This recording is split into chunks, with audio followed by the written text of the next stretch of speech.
अस्सलामुअलैकुम। मोहम्मद अज़र सिद्दीक अपने programme maths fuse के साथ हाज़िर खिदमत है।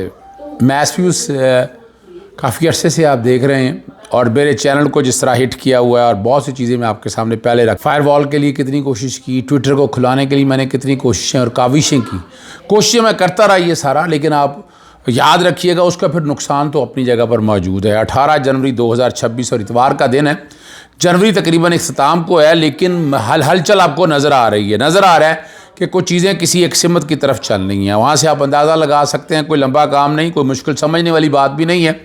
यानी आप ग्राउंड पे अगर देखें तो कहीं ना अब मैंने आपको उस वक्त बताया था कि साढ़े देखें मैं वो ऐसे मैं स्टार्ट में बताता हूँ 3.5-4 साल इस हुकूमत के पूरे हो चुके हैं और वो चीज़ें वापस भी आनी होती हैं। यानी एक दफ़ा खींच के आप लेकर जाते हैं उन चीज़ों को उसके एक्सट्रीम की तरफ और उसके बाद चीज़ें वापस भी आनी होती है। तो नवाज़ शरीफ और पाकिस्तान मुस्लिम लीग नून में से बहुत से लोग अब कोशिश कर रहे हैं कि अपनी जगह पर चीज़ें वापस लेके आएँ।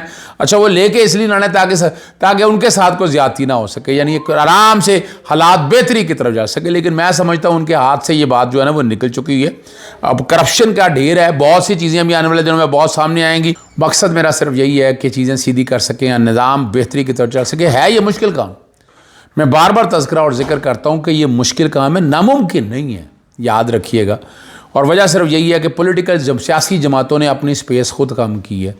उन्होंने देखा कि एक के साथ जुल्म हो रहा है तो दूसरे आ जाते हैं कि नहीं उनके साथ जुल्म हो रहा है, हम जालिम बन जाएं, और अगले वक्त में वो मजलूम होते हैं और फिर जालिम को दूसरा खड़ा होता है।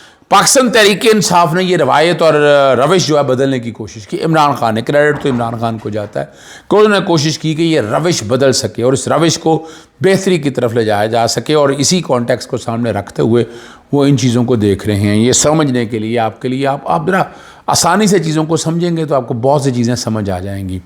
मैंने एक और बात आपको की थी कि जनरल फैज़ हमीद वाला जो मामला है वो इतना सीरियस नहीं है।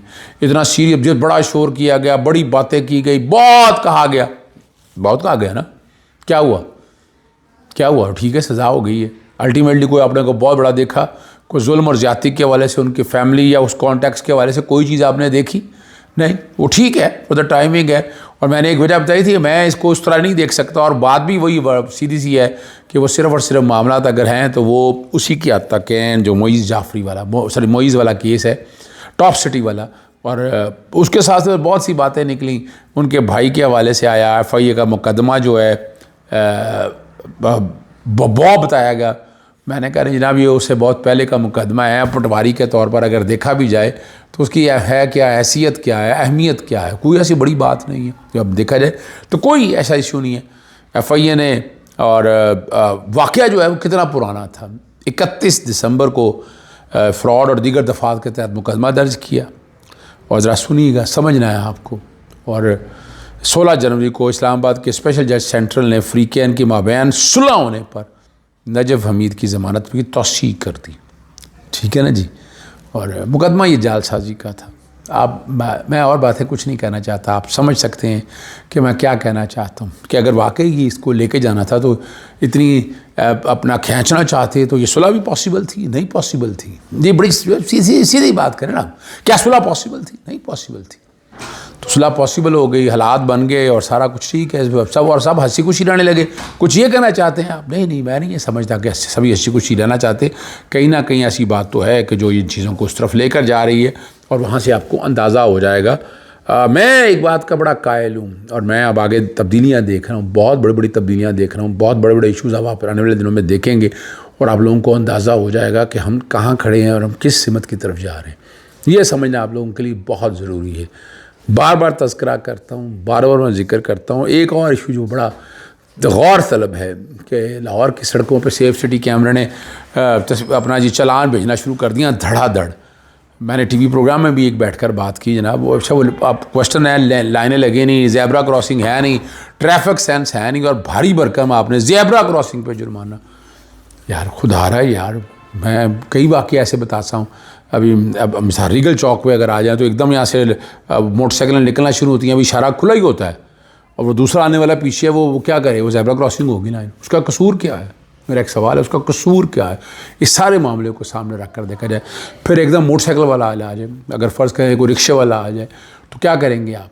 जहाँ ट्रैफिक सेंस तो देखें ना, या तो आप चीज़ों को उस तरह लेकर जाएं, साइकिलों की लाइन अलहदा बनाएं जाके वो आ ना सके गाड़ियों, फिर यकीनन फिर लेन की भी खिलाफ वर्जी नहीं होगी, ज़ेब्रा क्रॉसिंग की भी खिलाफ वर्जी नहीं होगी, लेकिन आप खड़े ऐसी जगहों के ऊपर है कि आप उन चीज़ों को उस सिमत उस तरीके से लेकर जा रहे हैं और पूछ रहे हैं, है कोई नहीं ना पूछने वाला। मैंने तो इस सारे मामले को छेड़ा हुआ है, मैं चैलेंज भी किया हुआ है, बार बार मैं तस्करा भी करता हूँ, मैं जिक्र भी करता हूँ। मेरा मकसद सिर्फ यही है कि हम आना है। देखिए, जहाँ तक वन लेन, जहाँ तक अपना मुखालिफ सिमत के लेन खिलाफ वर्जी है वो तो ठीक है, हेलमेट नहीं पहना वो भी ठीक है, लेकिन आप इन चीज़ों के ऊपर, और बहुत से लोगों के बहुत से गिले यार मेरे तक वो गिले पहुँचते रहते हैं, कसूर मेरा कहते हैं, लेकिन उस वक्त हमारा मकसद कुछ और था।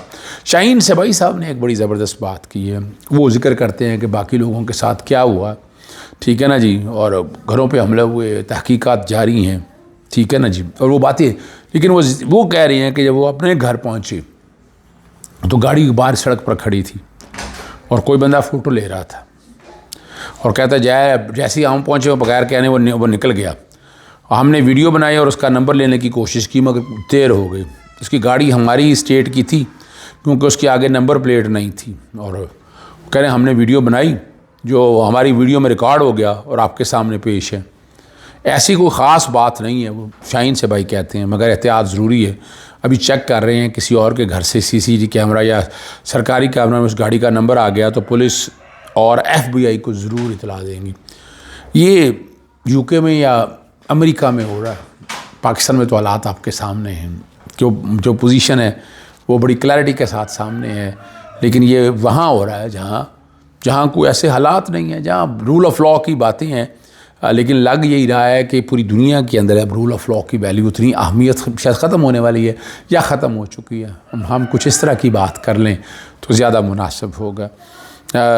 याद रखना है आपने, siyaset.p का PK जो है इस्लामाबाद का ऑफिस बंद कर दिया था। अदील हबीब की मेहनत ज़ाया नहीं गई, ठीक है ना जी। ये ठुकराए हुए लोग काबिज़ हैं, उस प्लेटफॉर्म से अपने हिस्से की शमत जारी रखी, बावजूद इसके आपको याद होना चाहिए हालात क्या थे। अदील हबीब ने कितनी जो दिक्कतें हैं, कितनी मुश्किलें बर्दाश्त की, वो मुल्क से बाहर चले गए और अपने तौर पर जितना वो कर सकते थे आए। लेकिन ये कमाल की बात है कि अदील ने जितनी कोशिश की है वो आपके सामने, लेकिन हम सोहराब बरकत को कैसे भूल जाए, ठीक है नहीं। सोहराब बरकत जो है वो पाबंद सलासल है, दफ्तर बंद कर दिया गया, और यानी अपना झुकने का आप कह दें या बाकी में, लेकिन यहाँ याद रखिएगा सोहराब बरकत बड़ी कोशिश करता रहा, बहुत चीज़ें सारे सामने रख के और खुल के बात भी करता रहा, लेकिन यहाँ आप कर नहीं सकते हैं। यहाँ मसाइल और हैं, यहाँ मसाइल प्रॉब्लम्स और हैं, आप ढकी छुपी बातें ही कर सकते हैं, इसके अलावा आप क्या कर सकते हैं, आप उससे ज़्यादा आगे निकल भी नहीं सकते। ये एक नॉर्मल सी बात है, और यहाँ हालात आपके इसी सिमत की तरफ चल रहे हैं। गौर रखिएगा, लेकिन हमें समझना है कि क्या हालात है। अब आने वाले दौर के अंदर जिस दिन ये इन्फॉर्मेशन सारी आ गई कि डिजिटल मीडिया के नाम पर सरकारी तौर पर क्या हो रहा है, हुकूमत पंजाब क्या कर रही है, और आपका TV और अखबारात पर और चैनल पर पूरा कंट्रोल है, लेकिन उसके बावजूद जो आम बंदे का कैमरा उठाता है और चीज़ें लेके आता है, आप उसका कुछ नहीं कर सकते, कुछ नहीं बिगाड़ सकते, यही समझना है। और आखिरी बात जो बड़ी अहम बात है वो ईरान के मुतालिक है। वाशिंगटन पोस्ट ने अमरीकी ज़राए के मुताबिक उनका ईरान में एहतजाज बढ़े और क्रैकडाउन सख्त होने पर अमेरिका ने ईरान पर हमले का फ़ैसला तकरीबन कर लिया था, और लेकिन इत्तेहादियों के फ़ैसले के मशवरे के बाद डोनाल्ड ट्रंप पीछे हट गए, ठीक है ना जी। और बास रागजी ने अमरीकी एलची को एक पैगाम भेजा जिसमें बताया गया कि तकरीबन 800 मुजाहिरीन की सज़ाए मौत मनसूख कर दी गई है और इस इक़दाम से कशीदगी में कमी आई है। फ़िलहाल हमें रोक दिया गया, लेकिन ऑप्शन बदस्तूर मौजूद है। देखें ये कौम होती है, ईरान ने देखें इस ऑपरेशन रजीम चेंज का किस तरह मुकाबला किया, मानना पड़ेगा आपको। हम भी समझ रहे थे कि हालात शायद हाथ से निकल जाएं, लेकिन याद रखिएगा कहीं ना कहीं चाइना ने और रशिया ने पूरी सपोर्ट की होगी। अगर अमेरिकन प्रेशर यहाँ डोमिनेट कर जाता ऑपरेशन रजीम का, तो ख़ित्ते का तवाज़ुन ज़्यादा ख़राब होना था। इस ख़ित्ते के तवाज़ुन की बेहतरी के लिए देखिए बैलेंस का काम है, 2 ताकतें रहनी चाहिए, याद रखिएगा। ये एक ताकत बना देंगे तो एक ताकत खा जाएगी आपको। यहाँ 2 ताकतों का रहना जो है ना वो ज़रूरी है, अमन के लिए ज़रूरी है। अमन की बात मैं कर रहा हूँ, अगर एक ही ताकत होगी तो वो अमन के बगैर वो फिर आप जो मर्ज़ी करता रहे, समझे ना बात। आपको इजाज़त चाहता हूँ। अस्सलाम वालेकुम, अल्लाह हाफ़िज़, पाकिस्तान जिंदाबाद।